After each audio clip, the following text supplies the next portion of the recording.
నందమూరి హరికృష్ణ కుమారుడు జానకిరాం రోడ్డు ప్రమాదంలో దుర్మరణం పాలయ్యారు. నల్లగొండ జిల్లా మునగాల దగ్గర రోడ్డు ప్రమాదం జరిగింది. ఆకుపాముల దగ్గర హైవేపై కారు, ట్రాక్టర్ చీకొన్నాయి.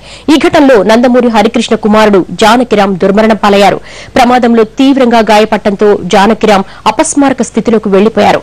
దీంతో ఆయన హుటాహుటిన కోదాడలోని ప్రైవేటు ఆసుపత్రికి తరలించారు. ఆయన బతికించేందుకు డాక్టర్లు తీవ్రంగా ప్రయత్నించినా తీవ్ర గాయాలు కావడంతో కాపాడలేకపోయారు. జానకిరాం మృతితో ఆయన కుటుంబ సభ్యులు తీవ్ర విషాదంలో మునిగిపోయారు.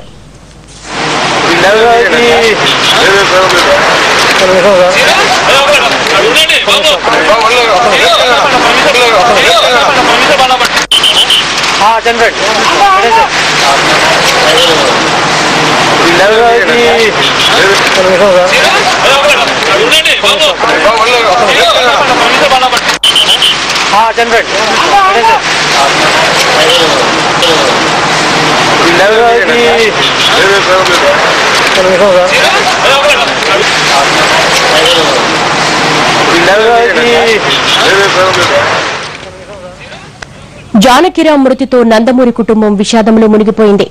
నందమూరి హరికృష్ణ కుమారుడు జానకిరాం రోడ్డు ప్రమాదంలో చనిపోవడాన్ని వారు జీర్ణించుకోలేకపోతున్నారు. హైదరాబాద్ నుంచి ఏపీ 29 BD 2323 నంబర్ గల టాటా సఫారీలో విజయవాడ వైపు వెళుతున్న జానకిరాం నల్లగొండ జిల్లా మునగాల మండలం ఆకుపాముల వద్ద జరిగిన రోడ్డు ప్రమాదంలో చనిపోయారు. ట్రాక్టర్ ను ఢీకొట్టడంతో ఈ దుర్ఘటన జరిగింది. తీవ్ర గాయాలతో ఆసుపత్రిలో చికిత్స పొందుతూ జానకిరాం చనిపోయారు. విషయం తెలుసుకున్న కుటుంబ సభ్యులు హుటాహుటిన కోదాడ బయలుదేరి వెళ్లారు.